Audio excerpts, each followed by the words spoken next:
Hey guys, welcome back to my channel, Rewind That. It's your girl, Miss K. If this is your first time coming across my channel, welcome. Please be sure to subscribe if you like the vibe and hit that notification bell so you know when I upload more videos like this one. Alright guys, today we're going to be going over the latest episode of The Shy, Season 4, Episode number 6, called Candyman. So the episode starts where we left off, with Douda laying on the ground after getting shot. So I definitely wasn't expecting the shooter to be revealed so fast, guys, okay? They definitely surprised me, and I was actually happy to see that the shooter was none other than Brandon's mother, Miss Johnson, okay? Still don't understand why when he heard the door open, he turned around and smiled at the person, then looked up to his right, and his smile disappeared. So it makes me wonder, like, did he see two different people, or was he expecting, Tracy? I thought he saw Tracy and then a shooter appeared from the right, like upper level or something, but whatever. I don't really get that part, but it's okay. The shooter was indeed a woman though, and that woman was Miss Johnson, as I already said. And to be honest, I think this was perfect. However, now that we know it was Miss Johnson, it's kind of whack that she didn't actually kill Douda. Okay, I mean, if the whole purpose was revenge, she needed to do it. You know what I'm saying? She needed to do it right.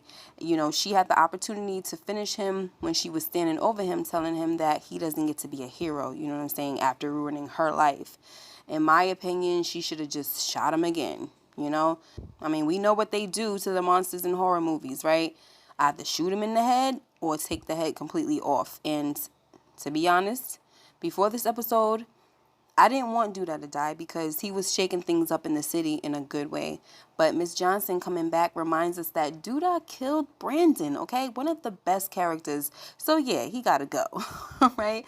And who better to do it than Brandon's mother? I mean, seriously though, what does she have to lose anymore? Anyway, so on the way to the hospital, we hear that Douda is flatlining for a moment, but he pulls through. And I will say that it was pleasantly surprising to see how much Rose was genuinely concerned for Douda, okay? But what I didn't like was how he didn't seem to appreciate her stepping up in his absence. Even after all the times that she opposed Douda, right? Especially when it came to defunding the police and things like that, she still had his back with the press when it came to those very issues, right? So instead of taking the time to undermine everything Douda was trying to do, Rose had his back and was there to enforce things, okay? I definitely respect that. Next, Jake and Jemma continue to disrespect Kev, okay? Right in front of his face. They're in the class and they're flirting and all that stuff, right? So Kev is trying to get Jake's attention, but Jake is ignoring him, right? And he tells Kevin that there is nothing to talk about. And it's like, really, bro? There's nothing to talk about? You're going to take my girl. We've been friends since freaking forever, and there's nothing to talk about? Like, this kid is freaking bugging out, man, all right? So Kev stands up to confront Jake. And, he punches him in the face after Jake calls him a nigga. Jake was like, what nigga? So we know that from Brandon, who taught Kev not to like that word. Now Kev doesn't like the word either, okay? So when the teacher tries to break it up, Kev hits him by accident. And unfortunately, Kev gets suspended indefinitely. So now Nina and Dre are definitely fed up, right? And it's to the point that Nina doesn't even really deal with the situation. She just kind of throws her hands up and walks away. But Dre tells Kev that he needs to get it together because these are pivotal years in his life. And he can't make choices like this or his life will pretty much be ruined. So Kev says, what if I just want to be a kid? And Dre tells him, you don't have that luxury. And I definitely felt bad when Kev said this, because he's obviously feeling a lot of pressure to be responsible too fast. And he's only like 14, 15 years old. Next, in true Papa fashion, he comes up with a way to try to get Jake and Kev to work things out. But Papa also has an agenda of his own, right? He's trying to get his ratings up for his podcast, Papa's Pulpit. Anyway, they sit down and talk, and it doesn't go so well, guys, okay? Because nothing was resolved.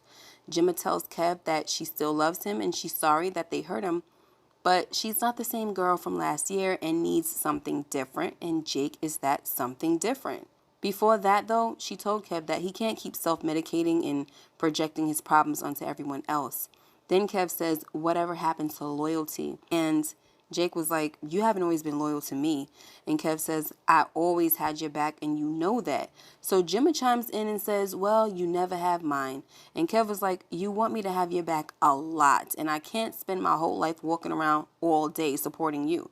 So Jemma says, if you had something you cared about or that you were passionate about, I would support you. Anyway, long story short, guys, it just went left, especially after Kev basically called Jemma a pass around. But he actually used the term homie hop.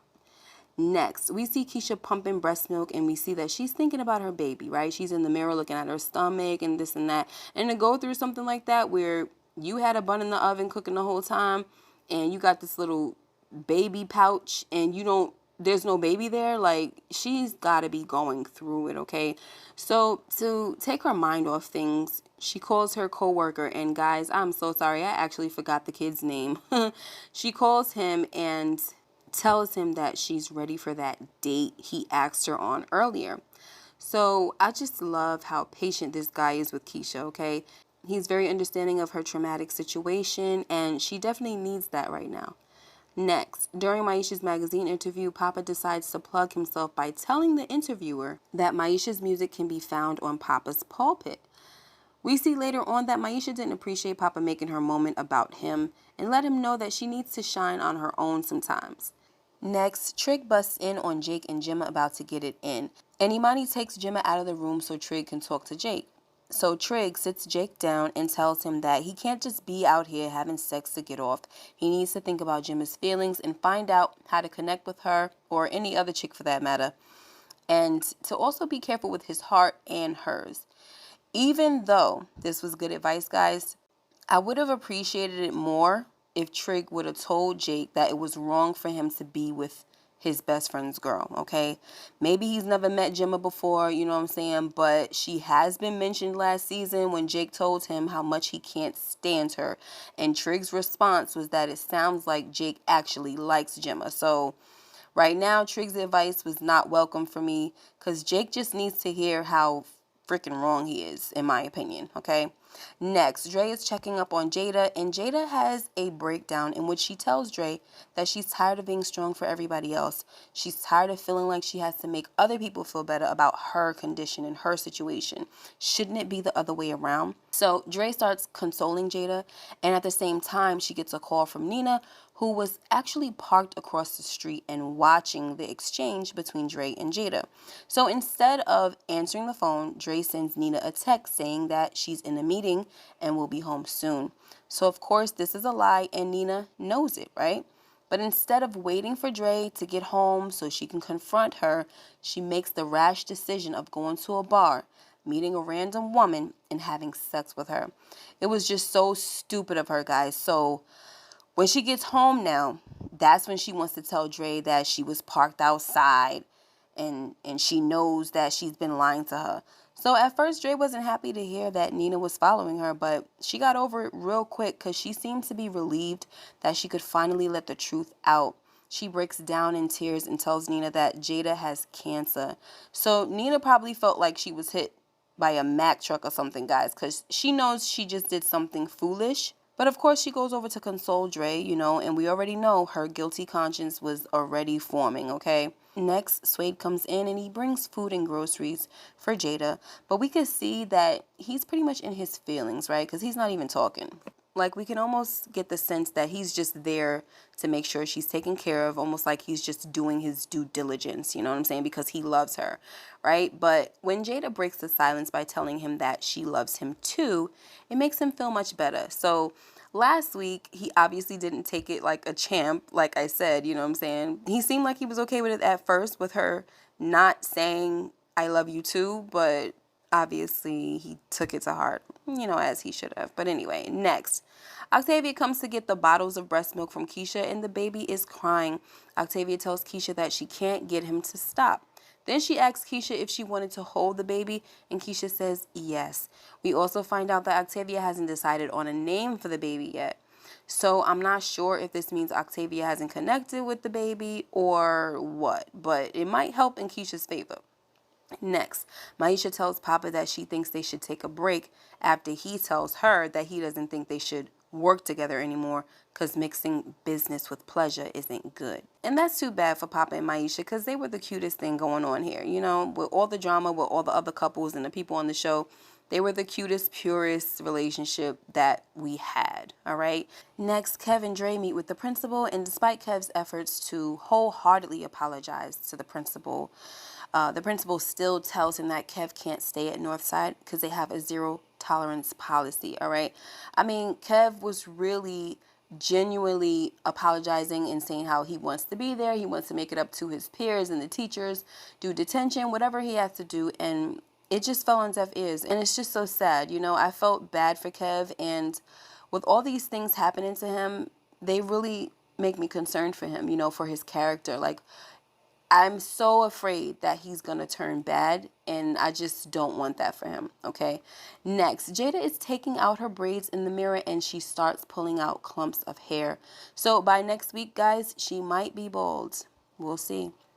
In the next and final scene, Keisha finds her mother, who is trying to drink her guilt away, right, over her infidelity. But of course, Keisha has no idea what her mother is going through because she has her own problems, okay? She tells Nina that she wants her baby back, all right?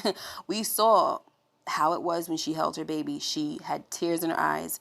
And then when she was on the phone with her coworker, she tells him that she held her baby today. And when he asked her, how was it? She said it was beautiful. And I was like, oh yeah, she definitely won her baby back. So I was not surprised about this, guys. And then on top of that, when Kev came in and gave her a gift of like baby sneakers so that, you know, she could give to the baby or save it, whatever he, you know, was saying that she could do with it, that probably also helped. I mean, regardless if he would have did that or not, Keisha was missing her baby. You know, she was already feeling that this decision was too much for her. I don't know why she really went through with it in the first place. You know, she was having a hard time with this whole adoption situation for a while. And so I honestly just wish she wouldn't have went through with it because we don't know what the heck is going to happen. But hopefully, you know, Octavia, maybe it's not going to be a hard decision. Maybe Octavia will find that she's not ready to be a mother as much as she thought she was. You know what I'm saying? I don't know, especially not ready to be a single mom. But anyway, guys, that was the episode. Also, I didn't mention Dom and Tiffany's business meeting earlier. And, you know, they're trying to expand or partner up with some people to make some real money in the cannabis business. And, you know, Tiffany, who don't know a daggone thing about being a businesswoman, I'm sorry, she ready to just hop on the first offer. And Dom, who we met, you know, she's very business minded. She was running a whole restaurant out of her house. So she knows her worth, and she's just trying to school Tiff to say, look, I'm just trying to get us what we are worth. I'm not trying to hop on the first thing. And so Tiffany had to come to realize that, you know, she like, I just want to, you know, get the first offer, no questions asked. And that's really stupid. It's a very ignorant way of doing business. So it's a good thing that she has someone like Dom who ain't settling for less. She ain't taking no shorts. So I do like that about Dom. And I'm glad that Tiffany came to her senses. And that was that with them, guys, okay? Also, I'm not sure, guys, about this whole thing with, because some people think that Emmett's situation where he is concerned with his mother's health, people are thinking that that's going to bring him and Tiff closer, and maybe they're going to stop this whole nonsense with the open marriage crap.